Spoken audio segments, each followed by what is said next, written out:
काही झोल आहे गड्या. वासू कधी कधी वाटते ना की तुझं नशीब लय टॉप आहे, कधी कधी वाटतं की लयच लोचा आहे.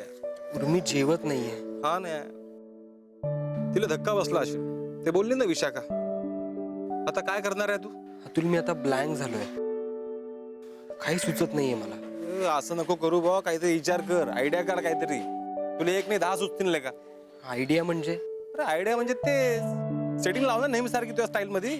नाही, खूप सेटिंग लावलंय पण आतापर्यंत खूप खोटं बोललो. यापुढे काहीही झालं तरी खरं बोलायचं आणि त्याचे परिणाम भोगायचे ठरवलंय मी. हे पहा गाड्या, उर्मी नाराज आहे तुझ्यावर. तुला आता काहीतरी मोठं केलं पाहिजे, नाही तर काही खरं नाही. काय करावं ना सुचत नाहीये मला. हॅलो. हा वासू, अरे चांगली बातमी आहे. म्हटलं सगळ्यात आधी तुला फोन करावा. आता कसली बातमी आहे माई? तुझ्या साखरपुड्याची तारीख ठरली बरं का. 15 तारखेचा मुहूर्त आहे. हे म्हणत होते अगदी उत्कृष्ट मुहूर्त आहे. माझा नाहीये विश्वास मुहूर्तावर वगैरे. ए काहीतरी बडबडू नकोस. घरातल्या घरात पण अगदी छान करू आपण तुमचा साखरपुडा. आणि ऐक, तुझ्या त्या नीतासाठी आपण. माझी नाहीये ती. अरे असं काय बोलतोयस? आता साखरपुडा होणार तुमचा आणि लग्न झालं की ती तुझी बायको होणारच आहे.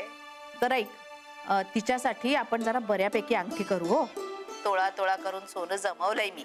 कसं काय जमवलंय माझं मला माहिती. तर अंगठी तूच पसंत कर.